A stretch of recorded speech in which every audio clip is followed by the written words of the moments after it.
Welcome to our Wednesday evening small group and our study of the I Am statements of Jesus. Tonight we're finishing up a 6-week study where we have spent the last 6 weeks looking at 7 I Am statements of Jesus from the book of John. So as we get started, as a good teacher should, we are going to review the first 6 and then get into the last one. There are some things that I will say tonight as far as summary, which is me talking. It's the way I interpret it, and you're welcome to take it or consider something else. I'll make sure you understand which ones of those are, particularly when we talk about how they are related to each other, because I have not found that in any of the commentaries or the books. But I see a connection between all 7 of the I Am statements. Now, it may just be me, but I see a connection, and when I tell you what the connection is, if you agree, that's great. If you don't, then that's your prerogative. So the first I Am statement of Jesus came out of John 6. And it's the story of Jesus feeding the 5,000 men, plus women and children, on the side of the mountain overlooking the Sea of Galilee. And the next day, the crowd comes looking for him, and they can't find him. And they know that the disciples had taken a boat across from the side of the feeding to Capernaum. So they went to Capernaum looking for him, and they found him there. And then there is a dialogue between the crowd and Jesus about what it means with the bread that he fed them with. And they're concerned about physical bread. They're concerned with the physical needs that they see Jesus providing to them. Well, Jesus is concerned that they understand that he has a connection to God the Father, and he wants to provide them with spiritual bread. So the first I Am statement says, I am the bread of life. And my interpretation of that statement is that Jesus as the bread, when you partake of the bread, when you partake of faith in Jesus, then you are given eternal life. When we go to later in the Gospels where it's the woman at the well of Samaria, and he says, if you take of the water that I have to give, then you'll never thirst. I connect the two of them. Now, that's me talking here. I connect the water with the bread because both are Jesus' way of saying, I am what you need to be righteous before the Father. I am what you need to be in a right standing before God the Father. Then in John 7, we find the second I Am statement. And this occurs while Jesus is in Jerusalem at the tabernacle, at the Feast of the Tabernacles, where they are remembering God's provision for them as they travel for 40 years wandering in the desert. And during that 40 years of time, that God always went before them with a pillar of light, pillar of fire. And part of the Feast of the Tabernacles is to have large menorahs on each corner of the temple complex, which are lit at night. And the temple being above the town of Jerusalem, people are able to look up from the dark city and see the light of God at the temple. And Jesus' statement then is, I am the light of the world. So I tie the two together. I am the bread that provides salvation. I am the bread that provides spiritual nourishment. But I am also the light that leads you to that bread. Then in John 10, we find the third I Am statement. And this particular one occurs again in a temple discourse. And Jesus, talking to the crowds, uses the simile or the metaphor of the shepherd and the sheep pen, because the people he was talking to would have been very familiar with herds of sheep and shepherds taking care of them.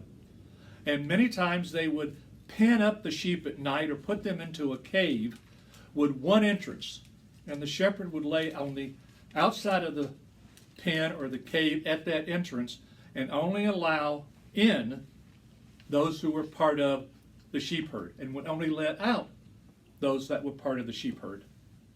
So again, I tie the three together. me talking, I am the bread that gives you the spiritual nourishment to be right with God.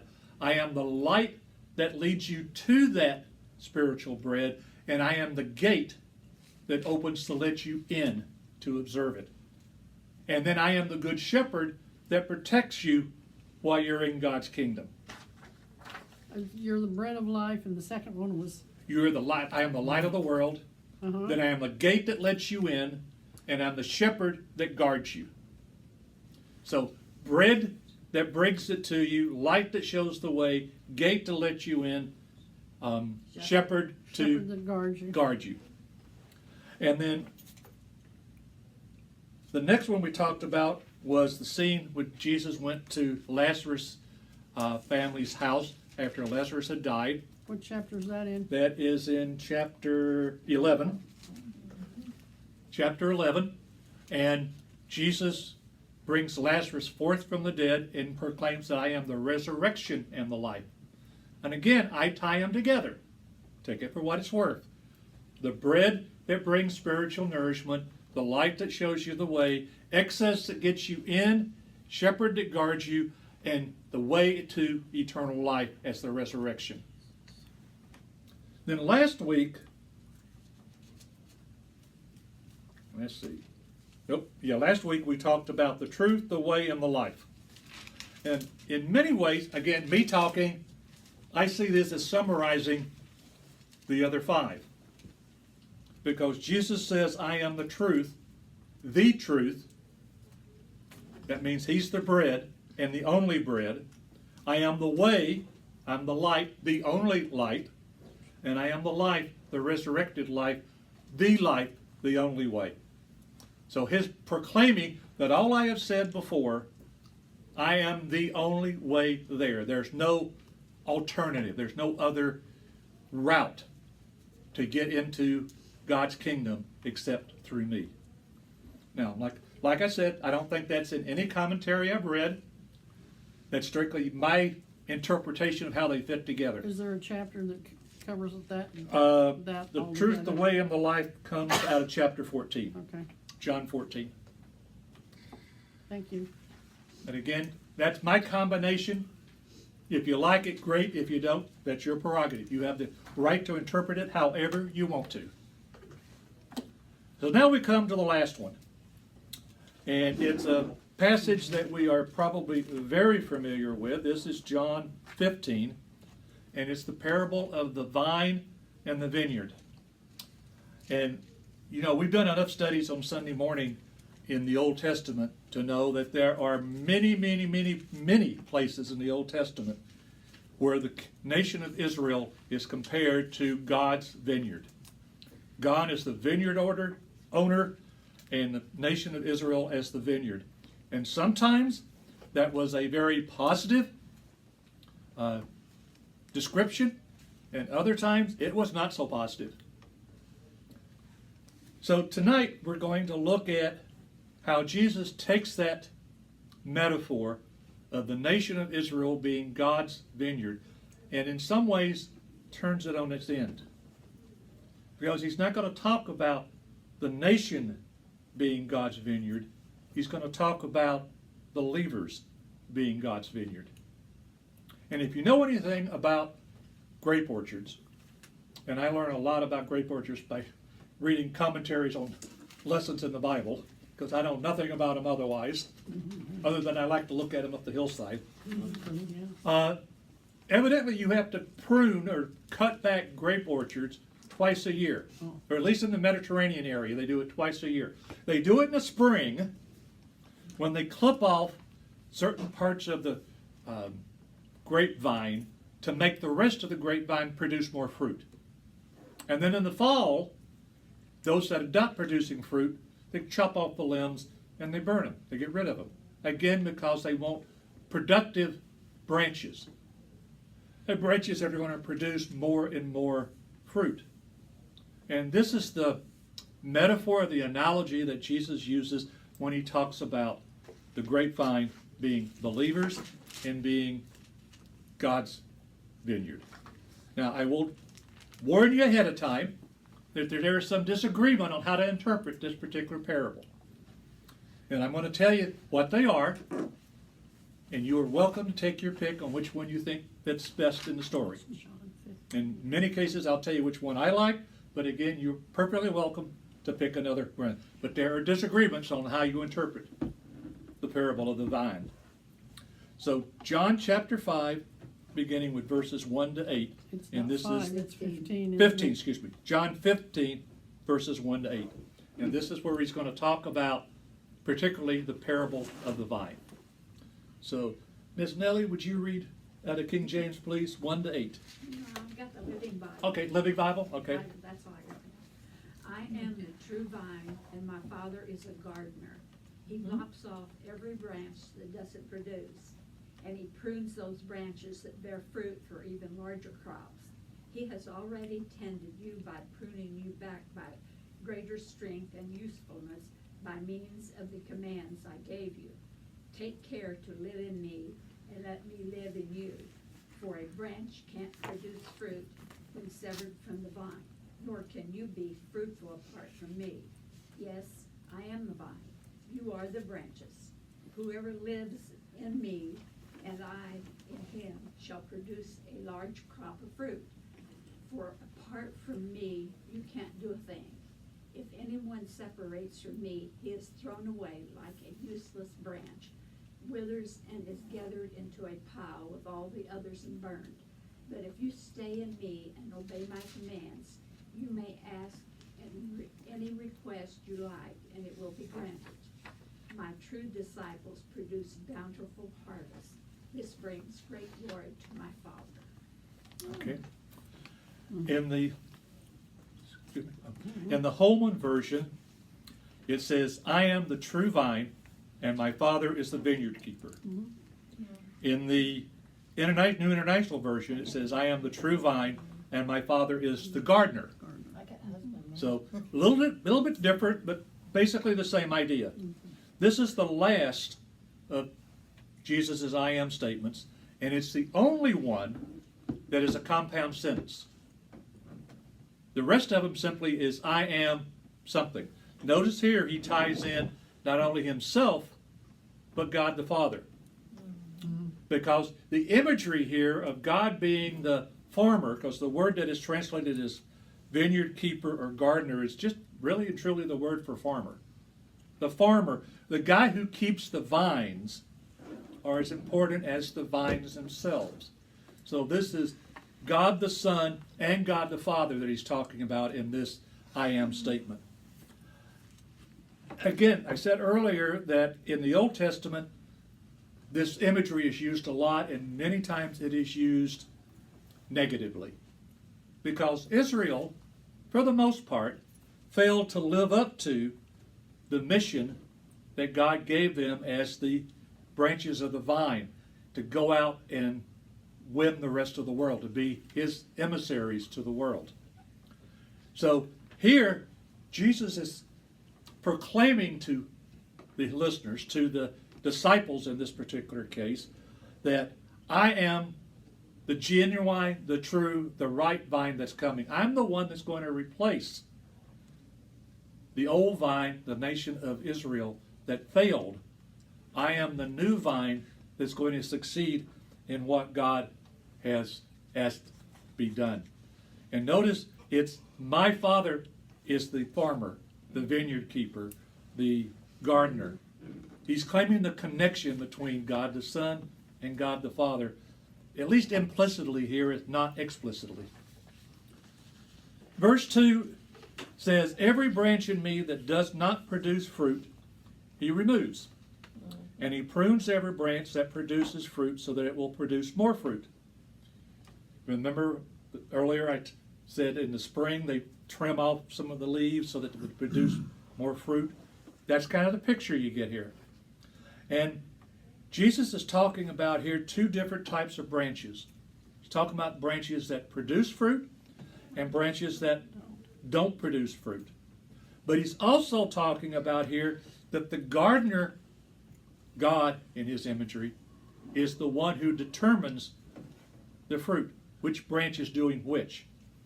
Now, when it talks about cutting off or pruning, the original Greek really means to make pure, to clean something, to make it more productive. Now, here's one of those places where there's disagreement. It says, every branch in me. And if you have the NIV, it still says, every branch in me. Every branch that is not our fruit. Verse 2 says, every branch in me. And in the NIV it says, he cuts off every branch in me that doesn't produce fruit. Here's where their disagreement. Some interpret this to mean that if believers are not fruitful, because he's talking to believers, he's talking to the disciples. Some people have read this to say that if you are not productive, you are cut off from the vine. And they read it as losing your salvation. Now, the problem with that is it contradicts a whole bunch of other scriptures in the Bible. Mm-hmm. And the Bible, if anything, is coherent and consistent. You know, Jesus said multiple times, the devil cannot pluck you out of my hand. So that interpretation to me is a non-starter. It makes no sense. But it has been interpreted that way by some people. And some denominations believe you can lose your salvation. Mm-hmm. But that would contradict, again, all the other statements in the New Testament where Jesus says, the devil can't pluck you out of my hand. You are secure. Another way it is interpreted is that believers can be saved, but not fruitful. Mm-hmm. We'll get to what it means by fruitful here in a minute. And then the last way is that others have interpreted to mean that there are those that were not fruitful, were never true believers. Okay. I don't buy that one either. Because if they were never true believers, how were they attached to the vine? Well, they can be church members. Maybe just nominal churchmen. I don't feel comfortable with that one either. No, that would be what it would mean to me. You Yeah. know, it's just like, If any of them has any nugget of validity, it's the fact of being saved, but maybe not fruitful, or as fruitful as Christ would like us to be. And that one makes me think a little bit too. So again, the first one, losing your salvation, that's an automatic nope, doesn't count, doesn't work. We're never true believers, maybe. Not fruitful, better maybe, but got to think about that one a little bit. Maybe it's like the second part, like God is the second level Determiner? determiner, yeah. Yeah, could be. But it's important to remember that the whole purpose of this parable is to talk about Jesus' relationship with believers, which to me discounts that third one. Because the metaphor is talking about how Jesus relates to believers. And I'll stop right there. For you English majors, metaphors don't always have to be one-for-one exact correspondence. So sometimes you can get tied up in trying to make everything go one to one to one, and you lose the meaning. The meaning here, the point of his parable, is that I have a relationship with believers. Mm-hmm. And that relationship is important. Mm-hmm. Verse 3 says, you are already clean because of the word I have spoken to you. So, again, here there's a little bit of disagreement, but I can go with either one of them. Some Bible commentaries interpret the fact that it's because of the word I have spoken to you to mean Jesus' teachings. Mm-hmm. And others have said John 1 calls Jesus the Word. So it's John saying that Jesus' word is what it is that makes them clean. And clean here simply means to, again, be purified, to be redeemed. Verse 4 says, remain in me and I in you. Here's another one that can be interpreted a couple of different ways. Notice in the Holman it says, remain in me and I in you. Okay, you English majors, what's missing in that last phrase? and probably that it says that I will remain in you. Yeah, the whole one says, remain in me and I in you. What's missing grammatically in those last three words? Remain. There's no verb there. But But what does it say in the NIV? I will remain in you. I will remain in you, which is the way it's usually interpreted. So again, I like the NIV version. It makes more sense because the verb is put in there. Some people have interpreted to mean remain in me as I also remain in you. And it's also interpreted to do variations of that. But the point of it is, Jesus is saying, as I remain in you, you need to follow my word, my example, and remain in me. When we get to the latter half of this particular session, he's going to talk about love and loving like he does. So I think that kind of compares together. The NIV here, I think, is a better translation. Remain in me as I also remain in you. But the big point here, forget the grammatical thing. The point here is there isn't an option. If you are a believer, you got to remain in Jesus.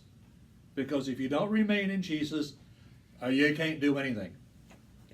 So you got to stay connected. Verse 5 says, I am the vine and you are the branches. The one who remains in me and I in him produces much fruit, because you can do nothing without me. Almost a repeat of what's in the previous verse. Hebrew does a lot of emphasis by repeating things with slightly different words. So he's making the point again, believers cannot do anything unless they're connected to the source of power, which is the vine of Jesus. Verse 6 says, if anyone does not remain in me, he's thrown aside like a branch and he withers. They gather them, throw them into the fire, and they are burned. Again, you can go back to when we talked about earlier, the three different ways of interpreting this. We're not going to go over that again. Verse 7 says, if you remain in me and my words remain in you, ask whatever you want and it will be done for you.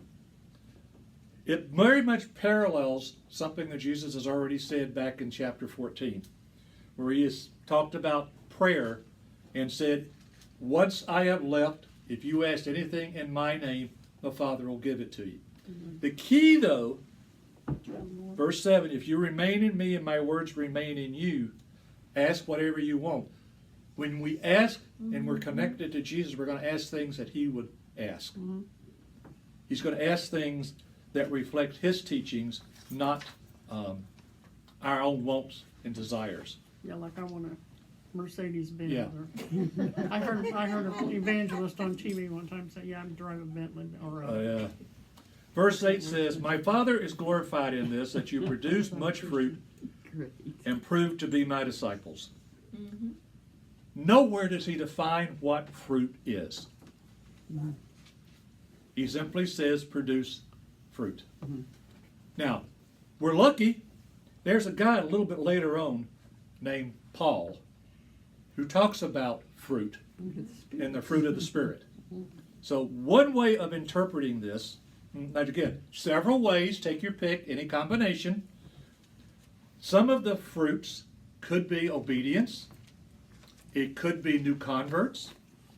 It could be love, because he's going to talk about love next. It could be those fruits of the Spirit. It could become a combination of all of them. The thing is, if we are Christians, we're not called to be sedentary, sitting on the pew doing nothing bodies. We're called on to produce something, whether it's the fruits of the Spirit, whether it's new converts, whether it's a combination of both. It all works together.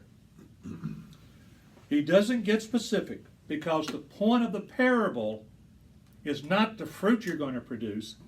The point of the parable is the need to stay connected. And not only connected to the vine, but connected to each other. Because if you think about branches, there are little branches coming off the big branches. Not only do we need to stay connected to the main branch, the main vine, we need to stay connected to each other as well. Okay, James. That's, I don't know, the way I take that, and I may be wrong, Go ahead. we're all given different gifts, okay? You and Bill may be able to go out and get people to save them, and maybe I can't do that. Maybe I can't preach somebody to salvation, but I can be nice to them, or I can make them feel loved. And to me, it's just that we all have different gifts, and use the gifts you have. There are different fruits, use what you've got. Right. Yes. I mean, all the fruits are different, because we don't all do the same things. Even when you look at the fruits of the Spirit, there's what, 7 or 8 of them, I think? Yeah. They're all different. They are. Bill, did you start? And none of us have all of them. I'm sorry, Bill. No, you know, if all you can do is come and clean the church. Mm-hmm. I had a guy tell me there was nothing I can do at church to help out. I said, yeah, you can. Just come and run the vacuum cleaner. Come pick up, empty the trash can. So there's something everybody can do. Okay, and then Jesus goes into a dissertation about Christ-like love, which kind of ties in maybe to the fruits of the Spirit, because love is one of those. So let's look at 9 to 11. John 15, 9 to 11. Okay. John Dameron, would you read those 3 verses, please? Just as the Father has loved me, I have also loved you. Abide in my love. If you keep my commandments, you will abide in my love, just as I have kept my Father's commandments and abide in his love. These things I have spoken to you, that my joy may be in you, and that your joy may be made full. Okay. Here, Jesus continues to talk about the connection of believers to the vine, believers to Christ. Holman says, as the Father has loved me, I have also loved you. Remain in my love. The remainder of this session tonight is really talking about how the vine merges with the love of God the Father to God the Son to believers. And verse 10 says, if you keep my commands, you will remain in my love, just as I've kept my Father's commands and remain in his love. Jesus has said in a number of different places, and I think a little bit later in this section, the way we show our love for him is by obeying what he has said, by following his teachings. It's the mark of the relationship between Jesus and God. It's a mark of the relationship between Jesus and believers. Verse 11 says, I've spoken these things so that my joy may be in you and your joy may be complete. Keeping his commandments should be a joy. Remember, he's also said, take my yoke upon you because it's an easy yoke. His teachings, his commandments should not be a burden because he's helping to carry them with you. So the idea here is that our relationship to God the Father flows through God the Son. And by obeying those teachings, we have a relationship that we could not always have. It all comes back to obedience. Are we following what Jesus has taught? 12 through 17. Bev, NIV. 12 through 17. 12 Okay. through 17. Little print. Here. No, it's okay. My command is your joy. Oh, wait a minute. My command is this. Love each other as I have loved you. Greater love has no one than this, that he laid down his life for his friends. You are my friends if you do what I command. Oh, you are my friends if you do what I command. I no longer call you servants because a servant does not know his master's business. Instead, I have called you friends, for everything that I learned from my Father I have made known to you. You do not choose me, but I choose you and appointed you to go and bear fruit, fruit that will last. Then the Father will give you whatever you ask in my name. This is my command. Love each other. Okay. Verse 12 says, this is my command. Love one another as I have loved you. There are 3 things here that jump out to me in that really short verse. Mm-hmm. First off, love is not optional. You know, his command, this is my command. Love one another. It's not an option. We are to love other believers. The second thing I think jumps out here is that love is not an emotion. You look down in verse 13. No one has greater love than this, that someone would lay down his life for his friends. Love is just not an emotion. Emotions come and go. I mean, you can be mad at somebody one day and slapping them on the back and hugging them the next day. Love is not an emotion. Love is what you do. We go back to that agape love that Jesus talked about in the story of Lazarus. Lazarus had a phileo love with Jesus, a brotherly love, but Jesus had an agape love, wanting to do everything possible for the good of Lazarus. Love's not an emotion. Love is what you do. And that love should mirror, love one another as I have loved you. That should mirror the love that Jesus has for believers. Because after all, Jesus literally laid down his life for believers. We're not called in most cases to lay down our life for believers. In other parts of the world, sometimes they are. Verse 14, you are my friends if you do what I command you. Again, it all comes down to obedience to the word. Verse 16, I skipped over 15, but 15 and 16 kind of go together. The point here on 16 is you did not choose me, but I chose you. I appointed you that you should go out and produce fruit, and that your fruit should remain, so that whatever you ask the Father in my name, he will give you. Again, here, the word fruit probably does mean converts. I chose you to go out and produce fruit, and that your fruit should remain. Most commentaries say that this probably does mean converts, but it could also mean fruits of the Spirit. It really is not totally clear, but most commentaries will tell you that this refers to converts. I don't understand. What refers to converts? The fruit here. So, I appointed you that you should go out and produce fruit. Go out and produce fruit, produce converts, bring somebody else in. Yeah, I see that, but I can also see where it's producing the fruits of the Spirit.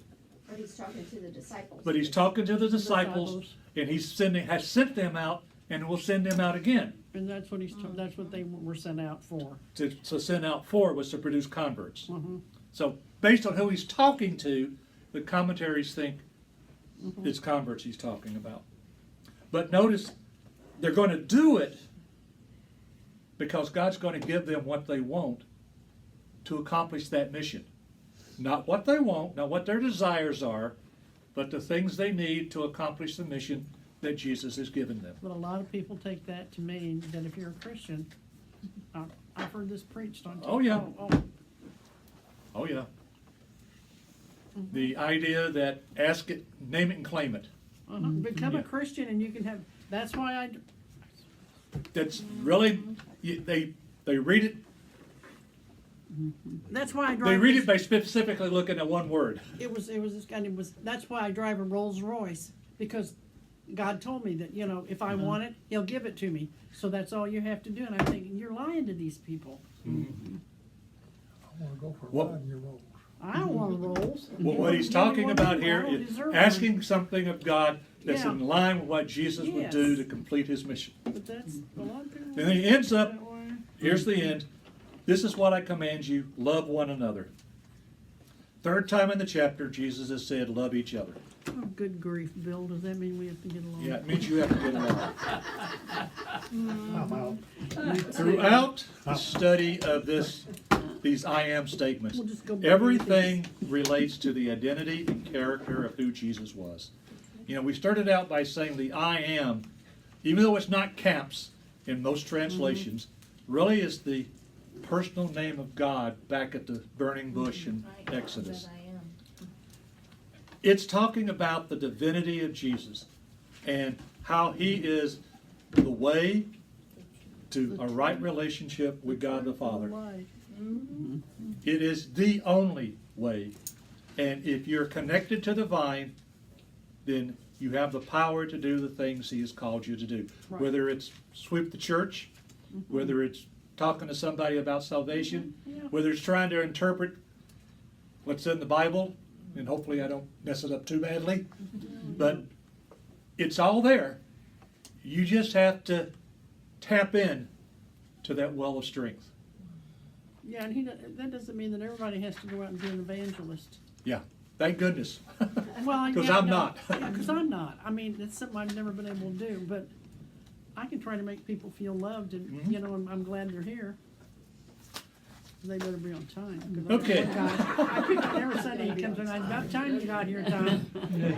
Well, you better quit picking on Bill. Yeah, I'm scaring him. She picks on Bill because she loves him. Uh-huh.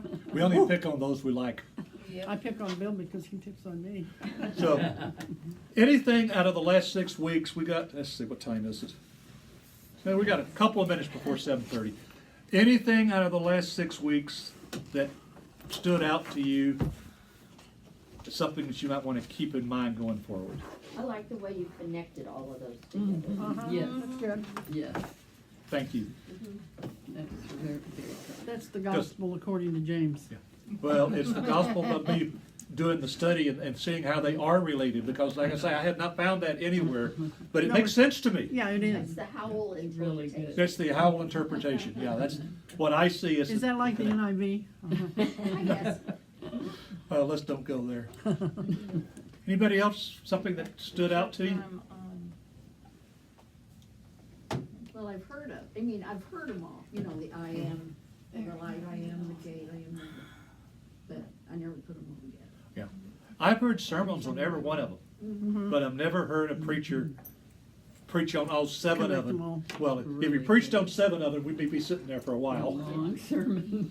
Be late lunch. Yeah, it'd be a late lunch. You'd have to go Well, I to- can remember a while back, Go we to the black spent church for that.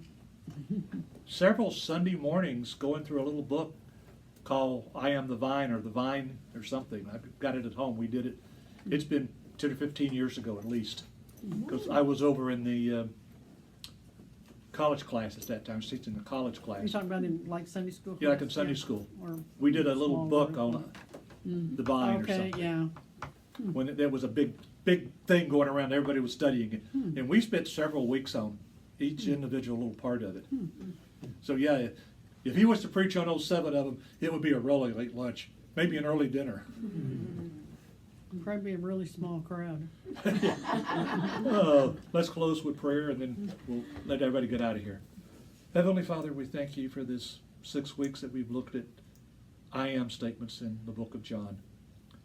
We thank you that you are the bread of life, the way to salvation, the protector of all, the vine from which we draw strength. May we just know that wherever we go and whatever we do, you are there with us.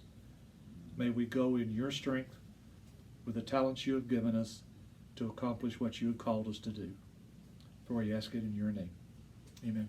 Amen. Amen.